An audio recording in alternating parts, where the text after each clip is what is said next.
Kiki direct focus.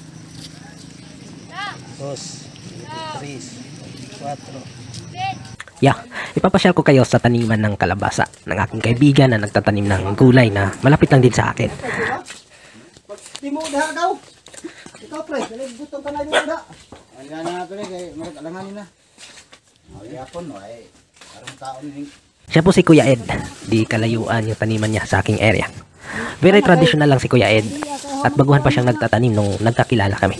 Kaya natutuwa ako sa kanya pag ako'y namasyal sa kanyang taniman dahil marami siyang katanungan tungkol sa pag-aalaga ng halaman.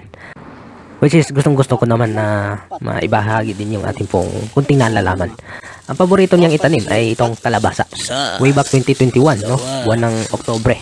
Habang nagtatanim ako ng milo noon ay nagsosyo kami sa pagtatanim ng kalabasa sa kanyang area dahil nagkulang siya sa budget noon. Sa akin ang gastos at teknik at siya naman ang bahala sa trabaho. Kahit nadaanan ng bagyong Odette nung time na yon ay sa awa ng Diyos ay nakaharvest pa rin kami. Pangatlong buwan ngayon. Ngayong araw na to. At harvestable na, no? Ayan. Sayang, dami sanang bunga to. Nahulog lang yung iba gawa ng yung hangin kasi, ang lakas. Ah, ito.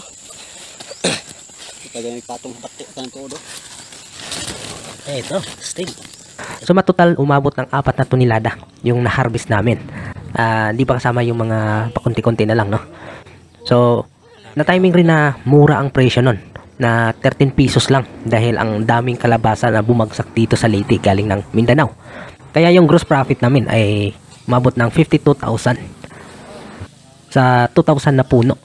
Meron pa namang pakunti-kunting natira at yun ay kumita pa rin ng kaunti.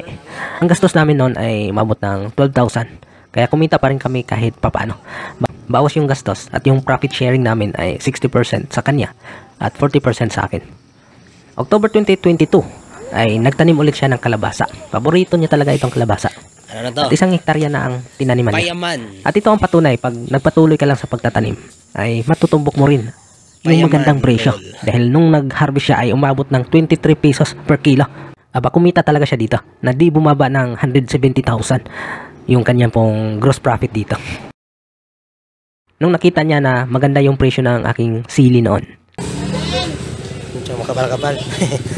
Thank you, Lord. Na siling atsal, ay nagtanong-tanong rin siya kung ano yung diskarte ko sa aking pagtanim. At nung nagka-idea na siya ay sinubukan niya ito at nagtanim rin siya.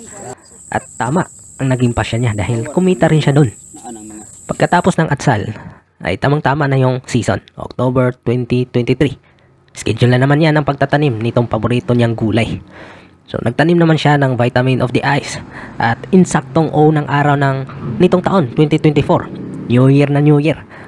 Habang abala ang mga tao sa pamamasyal kung saan-saan, ay ito si Kuya Ed, abala sa kanyang pag-harvest ng kanyang produkto. Medyo bumaba nga lang ang presyo, 16 pesos per kilo.